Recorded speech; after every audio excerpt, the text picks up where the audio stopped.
And my two guests, Elder Shadaniah ben Israel. Elder Aharon ben Israel. Shalom. Shalom. First off, I want to apologize for, I didn't want to mislead anybody. When the last show went off, I was mistaken. There's not going to be a second part of Voice of Our Father, Israelite History, but this show is unfolding scriptures and Israel and the identity crisis. Okay, so I just wanted to point that out in case you have a log or you're keeping track of the different shows. And I just want to thank my guests for coming in tonight and offering some insight on the scriptures. So, Elder, you had a point. What I wanted to do was turn to Deuteronomy, the 28th chapter.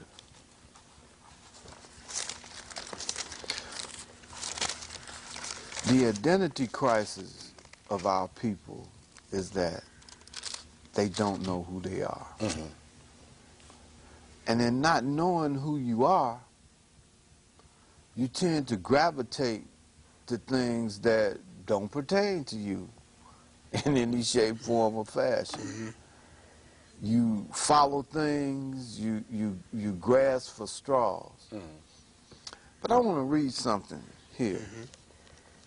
Deuteronomy 28, starting at verse 36.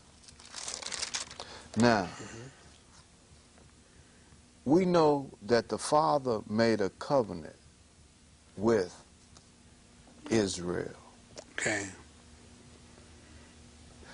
This covenant or contract we call the law, or the law of Moshe, because Moshe was the administrator of this law at the beginning, when it was given to Israel.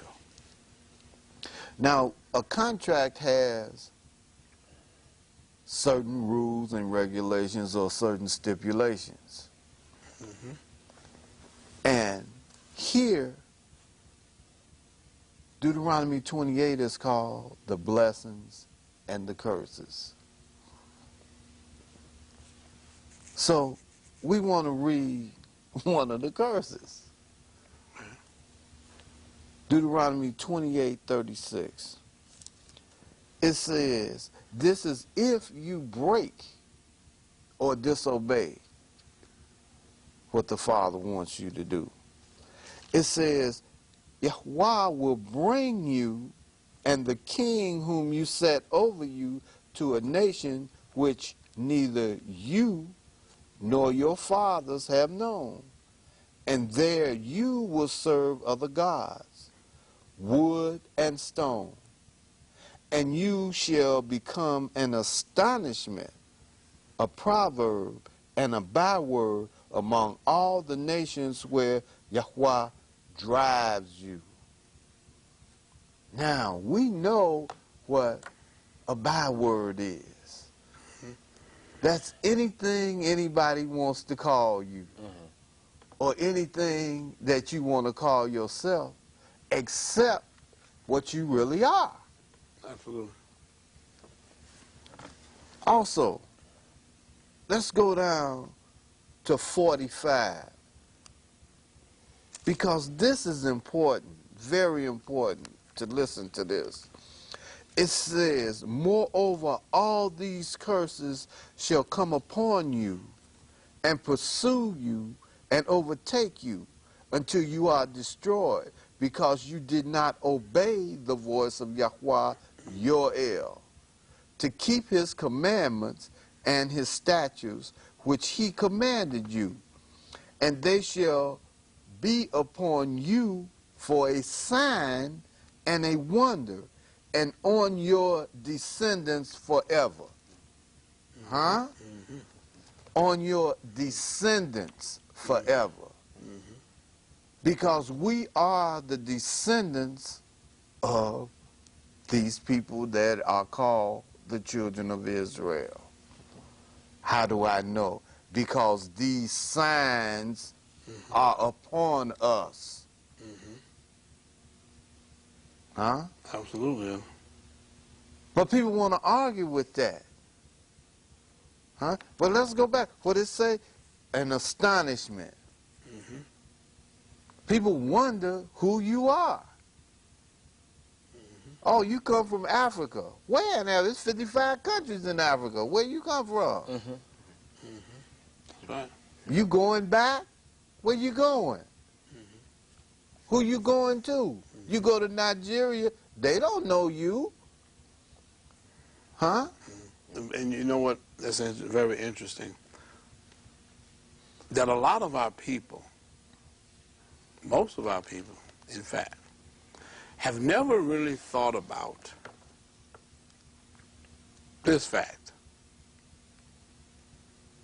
And that fact is, above all the people that are actually walking on this earth, I don't just mean in this country, above all the people that liveth upon this earth, we are the only, and there are no exceptions, we are the only people that cannot respond to who we are. That's right. Because we have no knowledge of where our forefathers come from, what language did they speak, what country did they come from. We have no knowledge of that. Like Elder, you just stated, we say we're African American. Well, actually, we're talking about two different continents here, really. You say Africa, you say America. You know, we're talking about Africa as a continent and North America as a continent, because Right. America's in North America. That's not the appropriate answer. No, it's not. We didn't ask you about two different continents. We asked you, who are you? That's What right. is your nationality? Where do your forefathers come from? We say we're African. Well, again, like you said, Elder, Africa is a continent that consists of 55 different countries or nations. So, which one are your forefathers from? That's right. Because those brothers over there that are in each country speak different languages. Yes. So, pick one. That's right. You can't pick one because you don't know. You have no idea. So, if I ask a Gentile or a Caucasian, anyone out there, walking the street, in an office, in a store, who they are, they can tell me their nationality, they can tell me the language of their fathers, the land of their fathers, they can tell me that. If I ask any Chinese person or any Oriental person, let's just say Oriental person, where did they come from? They can give me the language, they can give me the land, and they can give me many things about their culture. They can answer all those questions. But you can't. But us, can't do it. Right. Can't do it. And when I say us, can't do it, I not only mean who we call the black people in America, but I also mean the people that we call Puerto Ricans, That's right. okay? Cuba, Now, they can give you Cubans as well. Brazilians, all of them. And it's not just them. It's basically throughout all Central America. That's right. For they are our people as well. That's right. Because they can give you part of their heritage. That's right. Yes, part of their heritage is that Spaniard Spanish. from Spain. That's right. But prior to that, where were you? That's right. You know what? You didn't exist. That's right. You did not exist. So, we are the only people that cannot fully answer that. And the only people that can partially answer that are the brothers in Central America or in South America. Only they can answer part of that, but not all of that. So, well, But remember now, it said, and they shall be upon you for a sign and a wonder, and on your descendants forever. Huh? But let's skip down to 58 and continue to read. It says, if you do not carefully observe all the words of this law that are written in this book, that you may fear this glorious and awesome name, Yahweh your El. Then Yahweh will bring upon you and your descendants extraordinary plagues, great and prolonged plagues, and serious and prolonged sicknesses. Now, you cannot just overlook that. Our people are sick from head to toe with everything. Think about it. And it said, these will be a sign and a wonder upon you and your descendants. But listen to this. It says, moreover, he will bring you back on you. He will bring back on you all the diseases of Mizraim, Egypt, of which you were afraid, and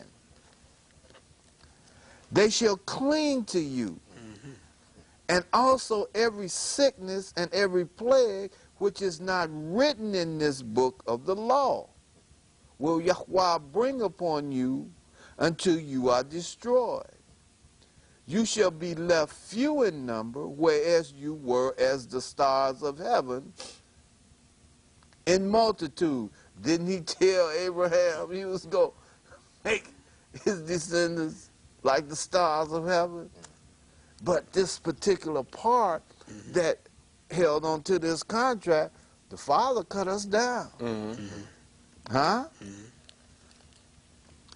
Then it says, and it shall be that just as Yahweh rejoiced over you to do you good and to multiply you, so Yahweh will rejoice over you to destroy you and bring you to nothing, and you shall be plucked from off the land which you go to possess. Hey, you don't possess that land no more. You're not there. Absolutely. Remember, you and the land are one. You're tied together. You don't possess anything. Where your land at? Somebody on your land. A lot of folks on your land. That's right. Huh? That's right. That's right. Do you know that you have a land, viewing audience? Do you really understand that? No, I don't think you do. Then Yahweh will scatter you among all peoples, from one end of the earth to the other, and there you shall serve other gods, whether neither you nor your fathers have known, wood and stone. And among these nations you shall have no rest, nor shall the soles of your feet have a resting place. Do you have a resting place? Huh? You think so? But there Yahweh will give you a trembling of heart, failing of eyes, and anguish of soul. Oh, you don't think that's you? Look at it. A trembling of heart. Listen at this. It says, your life shall hang in doubt before you. You shall fear day and night and have no assurance of life. Do you have assurance of life? No. Do you? Look at the streets. Look at them. No. Look around you. In the morning you shall say, oh, that it were evening. And at evening you shall say, oh, that it were morning. Don't you feel like that? Don't lie to me. I know, because I'm you. I feel that too.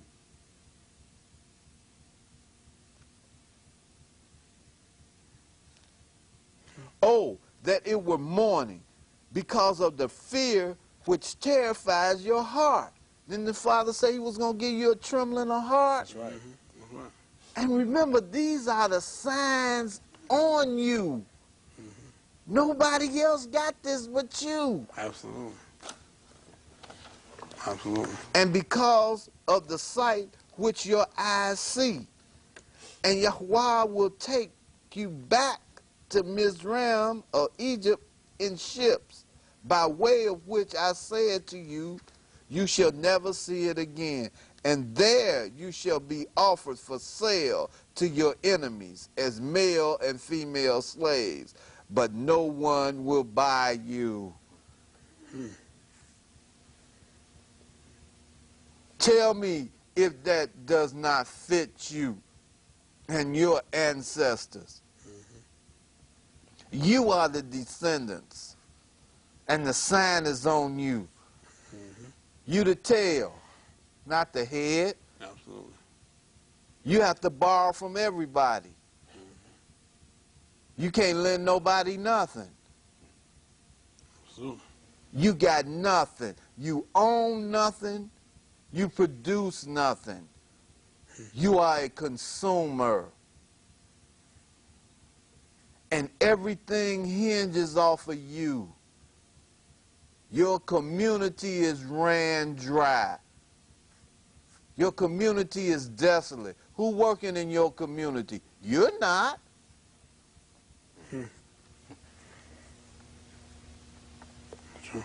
I'm a realist. You got to be a realist. But we got a way out. Huh? Absolutely. Absolutely.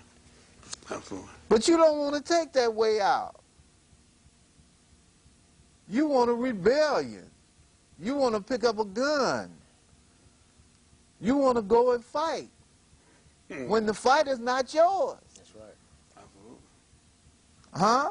You don't know who your Savior is because you don't know who you are. That's right. Absolutely. Also, you know, too, as you began reading here, in verse 58,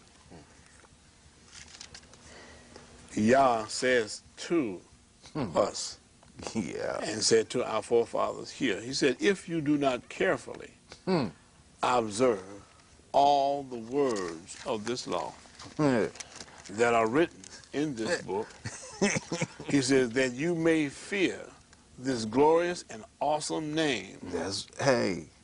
Yahweh your El, Hey. then Yah will bring you upon you and your descendants. That means them, our forefathers, and us, That's right. who were not there. Extraordinary plagues. Now we begin to see how we make the attachment or get connected with what we call, even in the title of the show, crisis. We see crisis already, plagues. This is something that is synonymous with us in retrospect, because we see how often we fail the Father. So we see crisis being a name that is very synonymous with us. There's a word that is synonymous with our name, Israel. Because, like, again, in retrospect, we see that we failed him. And because we did, because we didn't do exactly what we just read, because we didn't do the things that the Father had prescribed for us to do, extraordinary plagues, great and prolonged plagues, serious and prolonged sickness. Moreover, he will bring back on you all the diseases of Egypt, or Mizraim. These are the kind of crisis or crisis situations that is attached to us. For the Father knew ahead of time that we were going to fail. So that's why he gave us the good part and the bad part. As we read here, we begin to see all these things that are not only here as a sign and a wonder to identify the people who were then and who are now. Because these things cover all of the generations of Israel. And then, when you read verse 68, it says, and Yahweh will take you back to Egypt in ships. We know here the Father's not talking about actual physical Egypt, but we're talking about a place that represents Egypt. That's right. Long-term slavery. Yeah. Because that is, in Egypt, we had long-term slavery. But we didn't do anything to deserve that slavery. So there must be a place somewhere in the future, from what we're reading here now, that would represent or be like Egypt. But a place that is not Egypt. Because here it says, you will go back to Egypt by ships. First time we went to Egypt, we walked there on dry ground. But the next Egypt would be something that is synonymous with this Egypt here. Long-term slavery, but also someplace where we would get to by ships, or maybe we're talking about in the hull of ships. By the way which I said to you, Yah says, you will never see it again. What makes this so significant? Sure, there have been many people of other nations that have been taken away as slaves. Here, there, one here, one there. Here a few, there a few. But when we begin to see what's being said here in this passage, or in these passages, Yah is not talking about a few people. He's talking about the enslavement of a nation of people. That has never happened to anyone other than Israel. You've never read in any history book anything about an entire nation being taken away in captivity. I've never, ever read that in no history book. I've read some people taken away as slaves, but never, never a nation of people at a time. That is what makes Israel, Israel, and different from all other people and nations, because we are talking about nations, a nation being taken away or enslaved. Look at us here. We have a nation. We have a nation of people that were taken away in what they call the Great American Slave Trade. Simply following up or picking up where this leaves off. Addition. You shall never see it again, and there you shall be offered for sale to your enemies as male and female slaves, but no one will buy you. Read your caption on that Deuteronomy 28:68.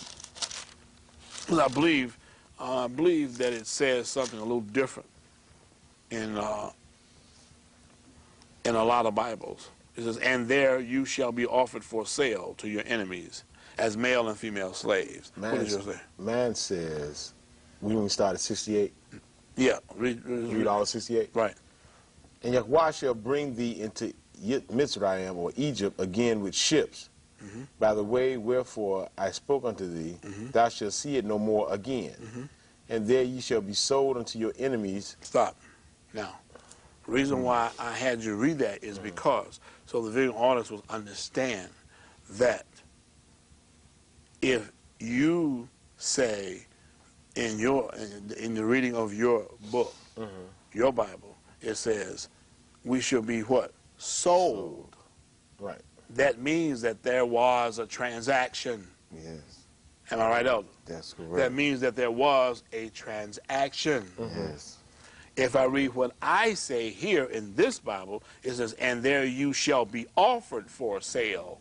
This does not imply a transaction. It simply means that there's someone offered something to someone. Yes. But it does not mean the transaction was completed or something took place.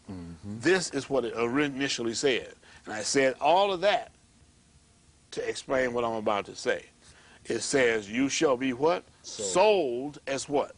Male and female slaves. So we know that a transaction did take place, an offer, and then there was an acceptance. Right. So something was bought. Someone was bought. Correct, Elder? Correct. Then it says, but no one will buy you.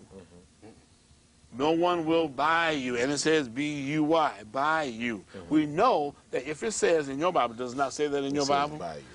If it says that a transaction took place, something was bought, and then it says no one will buy you, obviously that sounds like a what? A contradiction. Right. It sounds like something wrong with that. That's right. But guess what? There is no contradiction. Why? Because this word buy here does not mean someone did not actually buy you, as in a transaction.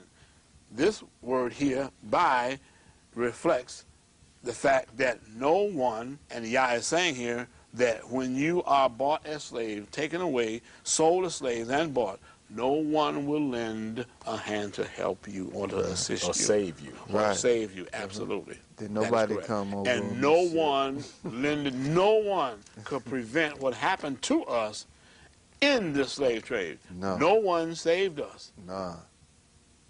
There was no one I mean, I'm sure there were individuals here and there, one or two here or there, but no one stepped in. No one mounted the charge. Exactly. to come Because get this you. was foretold, and this was our what? This right here was our future. That's right. This is our crisis. This crisis was attached by the Father to Israel as a nation. Right.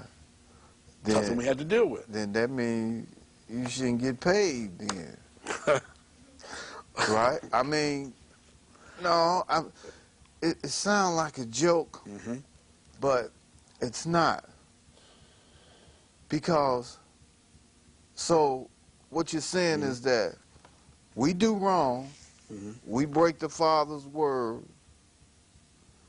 He punishes, and we get paid.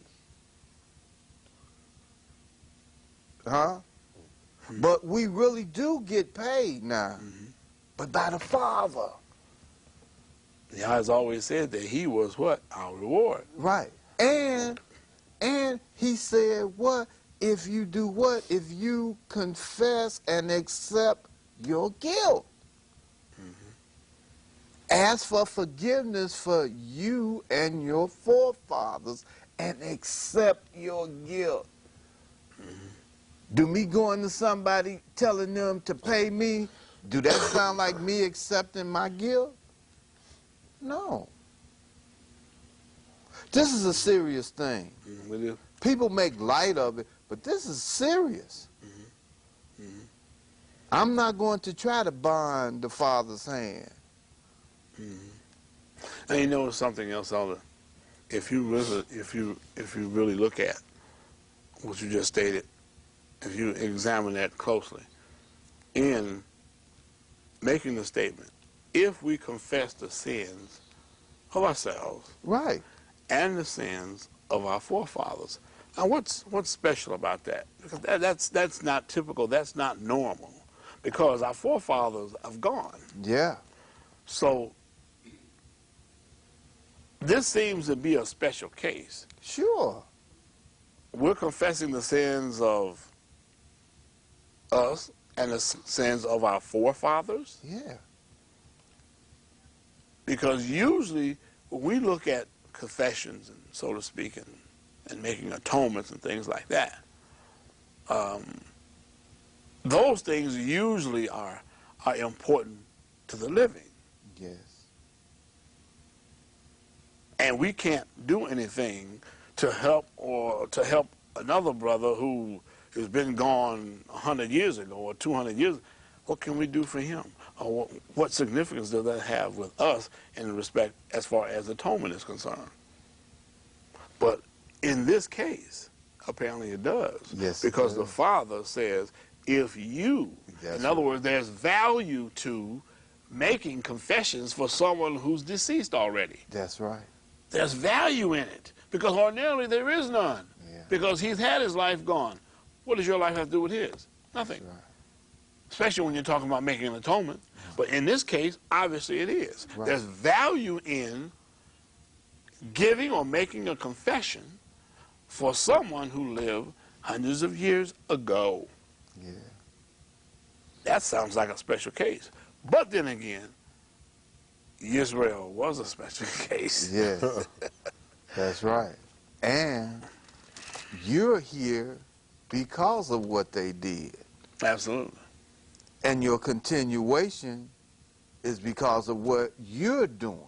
So Absolutely. therefore, it makes logical sense for you to confess their sins and yours, which you said something in the beginning, humility. Humility. Humble. Are we humble? No, we're not humble. We're boisterous. We're demanding. How is that humble? The Father said, humble. Huh? If you humble yourself, submit yourself willingly.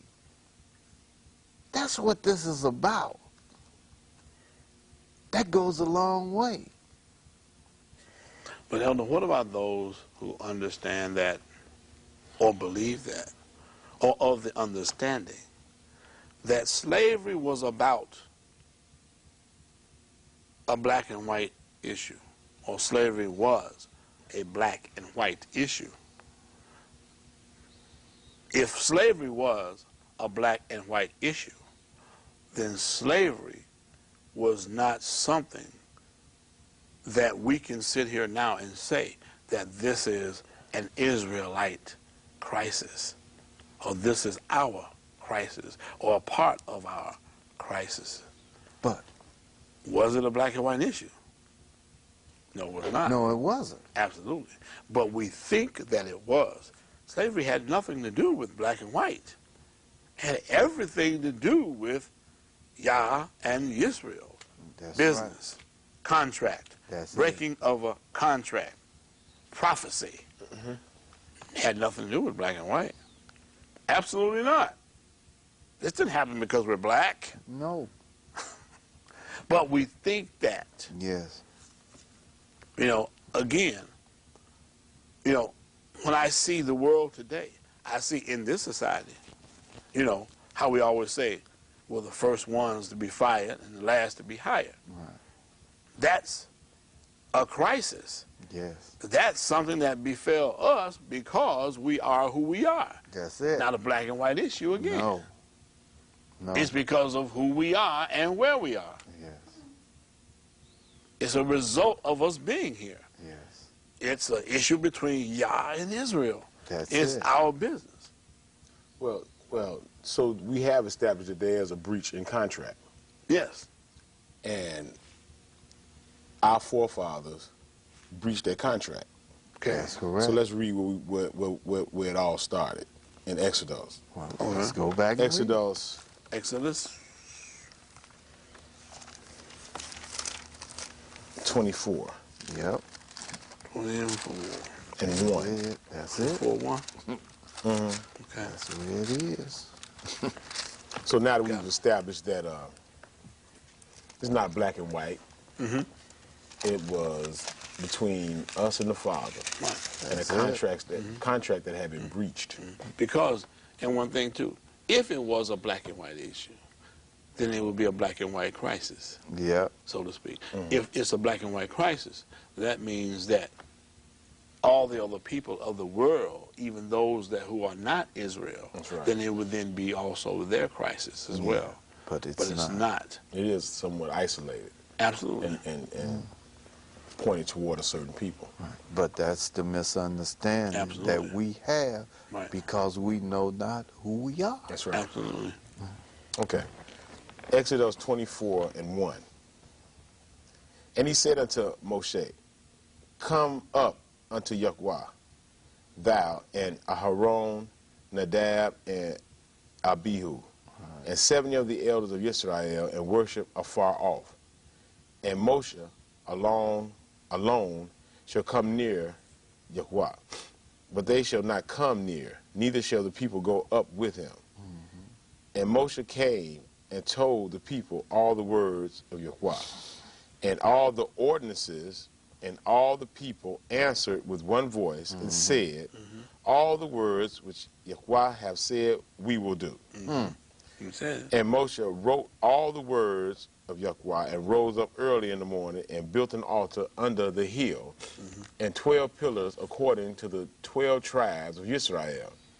And he sent young men of the children of Israel who offered burnt offerings and sacrificed peace offerings of oxen unto Yahweh. And Moshe took half of the blood and put it in basins, and the half of blood he sprinkled on the altar.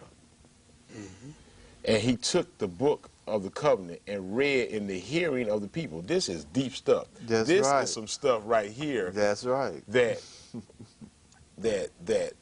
the binding and the reading of these words can't even be expressed because this was what broke our back. That's it. Okay? Let me read 5 again. Wait, I'm sorry. Let me read 6 again. And Moshe took half the blood, put it in basins, and half of the blood he sprinkled on the altar. And he took the book of the covenant. He took the word and read in the hearing of the people. See, the blood was there to sign off on the covenant. That's right, to seal it. That's to bind the covenant. That's it. See, that's what, you know, this is some good stuff because That's it. that was that thing that was that contract. That's it. Okay? And the blood was significant. That's the same way seal of with approval. circumcision. Yeah. That blood is significant. That's what bound that contract. A signature, like a signature. That's Yeah. the signature or that seal. That's it. That's what the blood was for. That's the seal of approval. Right. So that's why the blood was put in the basins. In 7, he took the book of the covenant and read in the hearing of the people. And they said, all that Yahweh has said, we will do and be obedient.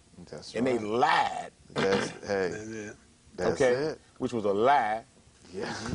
in the Yeah. face of the Most High. That's true. it. As this covenant was being put together or That's it. formatted.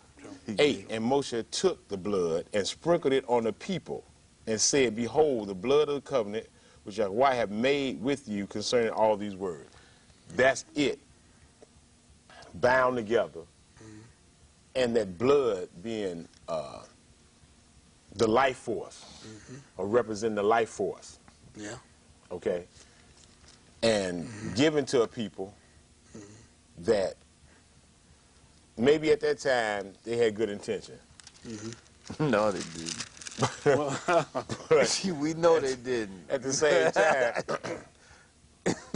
it came out Haphazard. that we breached the contract as a we- people. Yes, we did. And that's where it started at. Yeah. But like we was talking earlier, it wasn't so much that there wasn't law before the law of the covenant. It's just that this law was put into motion to broaden the way of redemption. That was one of Israel's main goals. And that's why we were brought about into existence too. Because the redemptive, the redemption in which we were to bring to the world, or help bring to the world as a people. And these are the things that are overlooked, and we take things for granted, and we take on creative license with the word. But this is a serious mission Of course. that we was put on. Hey. That's why such a severe punishment was put on us, because redemption is not a joke. Absolutely not. Absolutely not. Redemption. And in order for you to take care of the Father's business, you have to be serious about His business and know what's to come about if you breach that contract. That's it. And this still stands to this day. And we got to understand that if it stands to this day, that there may be more mayhem coming on our heads. We're going to touch on that later. So see, this is one way we can actually describe Yeshua's mission when he came here. One word to describe it, and you can put all other words aside. And that one word is redemption. That's it. Redemption is the bottom line as to why Yeshua came here. Now, that word redemption, obviously, for us, but it's also redemption for the world. Right. That's it. That word redemption That's right. is very wide and very broad. Redemption in that all men had a way or an opportunity to become saved. That's right. But also redemption because he was his kinsman redeemer. That's right. In that, That's he right. redeemed us as a people in our everyday life. We're not talking about salvation now. We're talking about everyday life. Yeah. That's what your attitude, the attitudes were. Giving you things to do and things that Yah expected for us to do in everyday living, like loving our neighbor. Everyday things to bring Israel to conform to his word, in that we will become a true nation.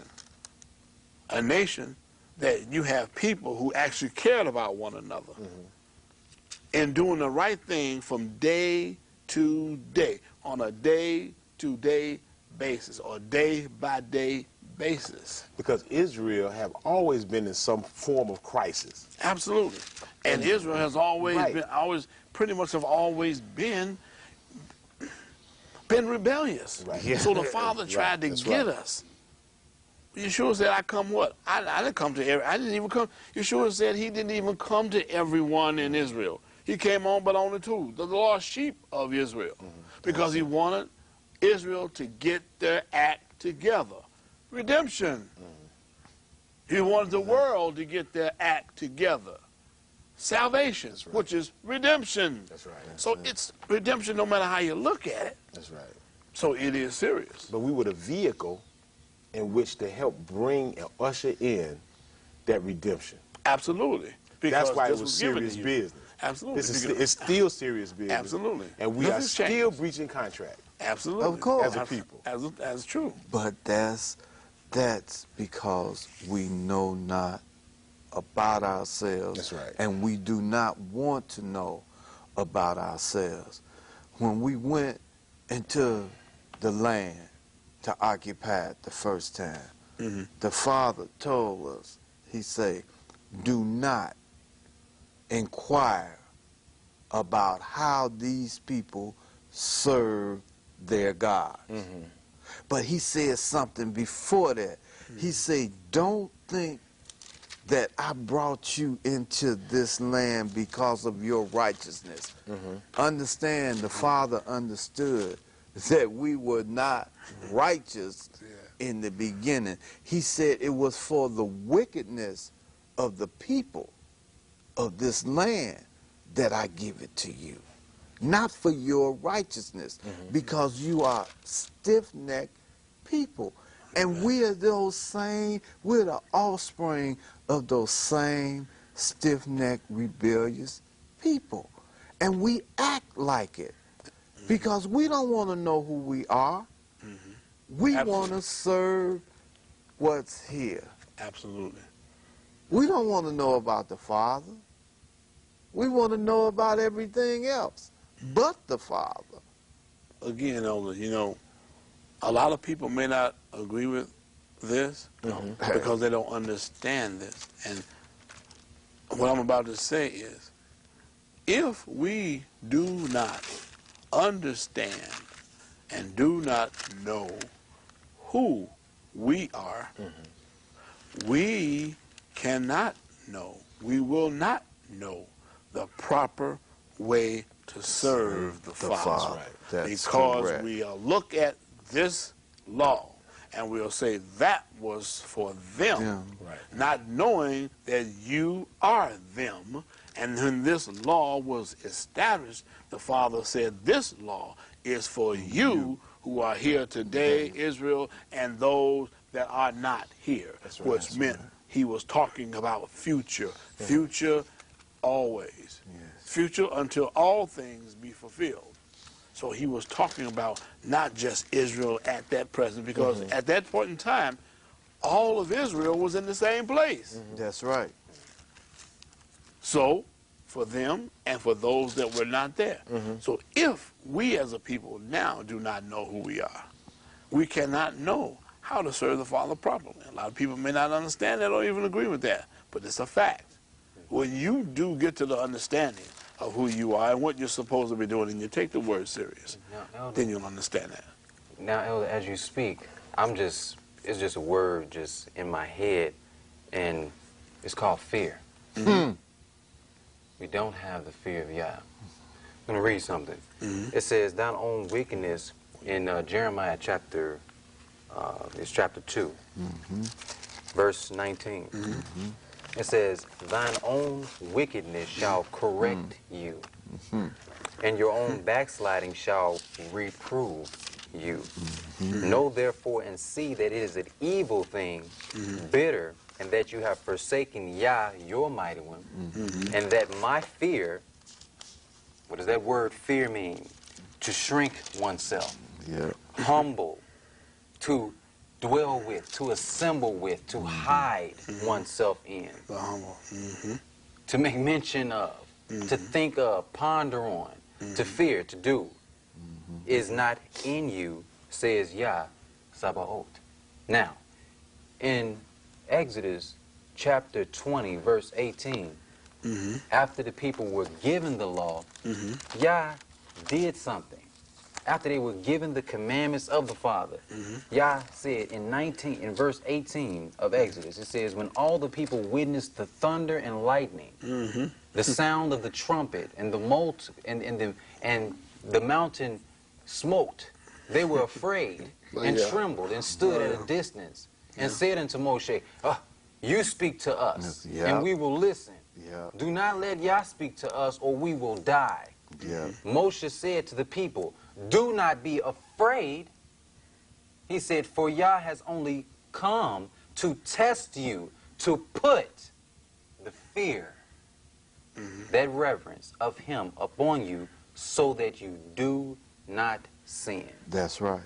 But continuing on where you left off in Jeremiah, let's go to the 11th verse and listen to this. Jeremiah 2 and 11. It says, has a nation changed its gods? It says, which are not gods. But my people have changed their glory for what does not profit. Be astonished, O heaven, at this, and be horribly afraid. Be very desolate, says Yahweh, for my people have committed two evils. They have forsaken me, the fountain of living waters, and have hewn themselves cisterns, broken cisterns, that cannot hold no water. But let's go back to Deuteronomy 31. Start at verse 19. See, this is a profound thing that people are overlooking. And they've been overlooking it because they have not been taught who they are. Right, that's right. And this is a serious problem. Very serious. It says, now therefore write down this song for yourselves and teach it to the children of Israel. Put it in their mouths, that this song may be a witness for me against the children of Israel, when I have brought them to the land flowing with milk and honey, of which I swore to their fathers. And they have eaten and filled themselves and have grown fat. Then they will turn to other gods and serve them, and they will provoke me and break my covenant. Ain't that what we did? Now, let's go down to verse, let's start at verse 28. Gather to me all the elders of your tribes and your officers, that I may speak these words in their hearing, and call heaven and earth to witness against them. For I know that after my death, this is Moshe talking, you will become utterly corrupt and turn aside from the way which I have commanded you, and evil will befall you in the latter days, because you will do evil in the sight of Yahweh, to provoke him to anger through the works of your hand. Ain't that what we've done? Absolutely. Huh? Absolutely. Hey, what it say? Has a nation changed its God, which are not gods? Absolutely. That's us. Absolutely. If you don't think it's us, we gravitate to everything. They say this, elder, is it's often said that this right here, this command that Yah gives, which is when you're talking about singing song. Yeah, the song of Moshe. Or That's the song right. of Moses. Yeah. They say this is the last law in the Torah. Mm-hmm. Is he commanded us to sing the song of Moshe. Yeah. Yeah, one thing I wanted to even look at was when we deal with the law, when we deal with obeying the law, we know that these commandments were given as instructions. Yes. And these instructions were to guide our minds so that we would know how to do certain things. Yeah. Now, in Proverbs chapter 8, it says in verse 32, "And now my children, listen to me. Happy are those who keep my ways. Hear instructions and be wise, and do not neglect it. That's right. Happy is the one who listens to me, watching daily at my gates." They did not say in the law that it says in chapter 6, verse 7, "You shall teach them diligently unto your children, and shall talk of them when you sit in your house, and when you walk by the way, and when you lie down, and when you rise up." So how in the world is it that when it talks in Judges, where it says in chapter 2, verse 10, it says, "And also all that generation were gathered unto their father, and there arose another generation after them, which knew not Yah, nor yet the works which they have done in Israel." So, why did that happen? It says, "For whoever finds me," back in verse 35 of 8, "and whoever finds me finds life and obtains favor from Yah. But those who miss me injure themselves." We brought it on ourselves. Yes. "And all who hate me love death." Yeah. That's why it said, accept your guilt, because it's your fault. Ain't nobody else. But Elder C, I think here what's important is in us thinking about our people as a whole, being ignorant to understanding who they are, they don't realize that we or that they have problems.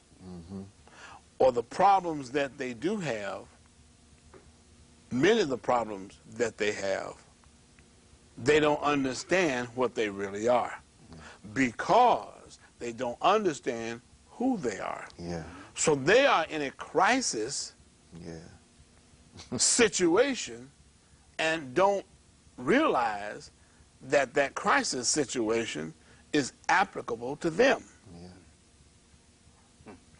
Because here's the thing. When we don't observe, say, for example, the holy days, the festivals, that the Father gave Israel, when we don't know that, when we think of ourselves as Gentiles, and we think of the Shabbat being on Sunday, we don't realize that we're in a serious crisis situation. Yes, we are. That only is applicable to us, because we don't realize that this is what we're supposed to be doing. That's it. So you're in trouble and you don't know it. Yes. Set him on fire. You see? You're in trouble and you don't know it. So you're in a crisis situation because you are who you are, yeah. Israel. Because you're here as a result of slavery. You are a byproduct of slavery. And because you are a byproduct of slavery, you lack the knowledge and understanding. Did not Yah say that lack of knowledge, because of lack of knowledge, because there is a lack of knowledge, then my people are what? Destroyed. Are destroyed. Some people, you can't even talk to them about education. I say education, I mean simply learning the truth. Because they think that, well, okay, it's about being spiritual. Knowledge is one thing, being spiritual is another. Being spiritual is greater than knowledge. You know, having the Holy Spirit is greater than knowledge. Because we try to talk about how important knowledge and understanding is. People might not want to hear that because we're not talking about the Holy Spirit. We're not talking about being spiritual. But guess what? How do you become filled with the Spirit? By having knowledge. Because knowledge is what leads you to doing the right thing, because you know. So, if knowledge is important enough to destroy you, knowledge is important enough for you to be redeemed by. That's outside of Yeshua's blood. We know that we're not going there, but knowledge is the key. Knowledge is what makes you a spiritual person. Knowledge is what makes you perform the things that the Father wants you to perform. Knowledge is the thing that makes you do the things so that other people can see what you do, and other people can see that what? You bear the right kind of fruit. If you don't have the knowledge, how do you know what to do? Knowledge is the key. Yeah. Because the fear of Yah is the beginning of knowledge. That's Absolutely. it. Humble yourself. Absolutely. You can't, it's like a cup that got water in it. That You can't Holy put Spirit nothing in thing, it.